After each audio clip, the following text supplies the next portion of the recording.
bold rock up there? We're going to be up there? We're going up there, yeah. It's not too intimidating, really. Especially if you're not planning to run it. You have no plans. You see, this is the sign that tells you Whitaker would take you down that way. Okay. We're on Merriman now. And we're starting to climb again. This isn't exactly white knuckle climbing because there's no precipitous drop-off on either side. Norma doesn't really like the precipitous drop-offs. As long as you're not on them, as long as I'm telling you about them, that I survived and came home safe. Yes. Mind you, when I start talking about Jackal Blood Trail, then you think, maybe not. That's the one, that's Little Mount Doug coming down. That's where I injured myself. I came down on my elbow, on my flat, flabby elbow, on a rock, a pointy rock.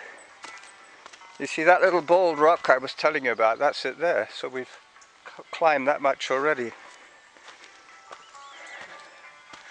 Alright, that's enough video for the trailer. The rest of you guys are just going to have to search vigorously for the audio in the usual places.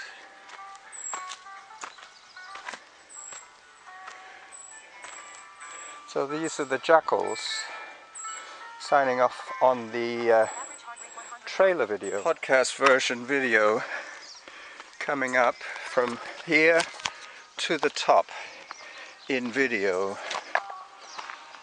I'm just going slowly so that I don't get too far ahead of my wife.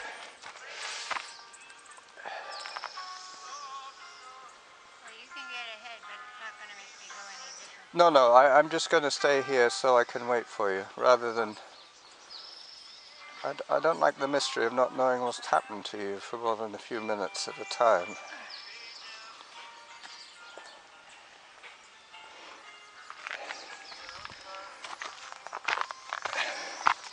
A little bit of a dirt gully here, and then we're at the top. Zone 3, how about that?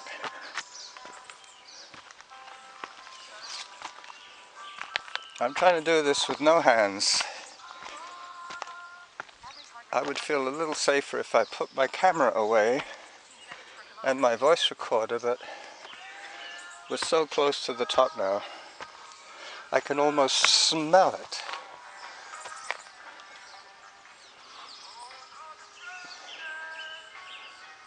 Do you want me to carry your phone, Norma? Then you'd have both hands. What was that? Almost, yeah. It's never over until the fat lady sings. No, I never really understood that. I think there's a reference to Wagner operas. People are saying, is it over yet? And normally they end with a big fat woman at the end singing her heart out. I was going to tell you all about rewilding of the wild cats in Scotland.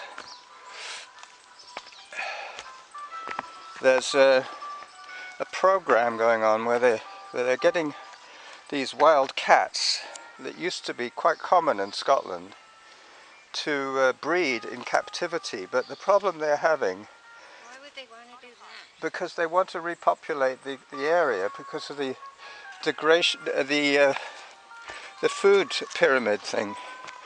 The primary predators and the secondary predators.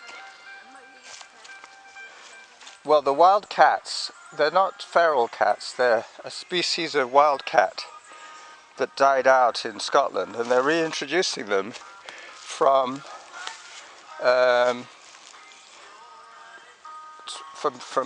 farms. They're getting these cats and they're breeding them in the wild in special little nesting boxes, but they're not hands-on. They want to be as little intervention as possible from humans so that they can get back into it quicker, back into nature.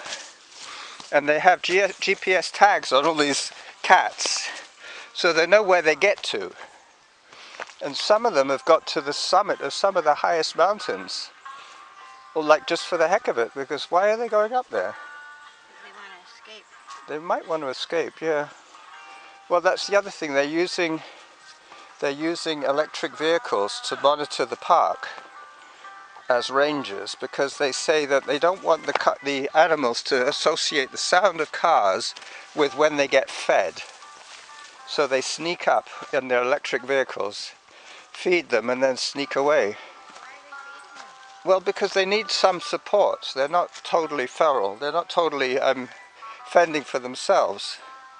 They're giving them some food, but they're not wanting them to get used to humans, and definitely not wanting to go to cars to get fed. Anyway, because the problem is they get killed. The roadkill is the thing that gets them the most, I think. Here we're trying to kill all the feral cats because they eat so many of the birds. Well, that was the other problem they had with the feral cats in the neighborhood, was when they saw a cat on their camera traps, they had to identify whether it had a collar or not, because these wild cats are only a fraction bigger than a domestic cat, maybe a third bigger, and they look a lot more husky. So they have to first of all identify if there are feral cats in the area. They're not talking about mountain lions, they're talking about one step up from a domestic aggressive tabby. But still. So this is where the Merriman Creek surfaces, just behind where Norma is there. There's always water there all year round. So it shows that this is the water table of the creek. And now we get some downhill, blissfully, a little bit of downhill. But I think that's probably way too much video already, so I'm going to switch that off, say goodbye to the video crew, and continue in audio only. Bye-bye. So there's a little bit of additional footage here. Yeah, and when I think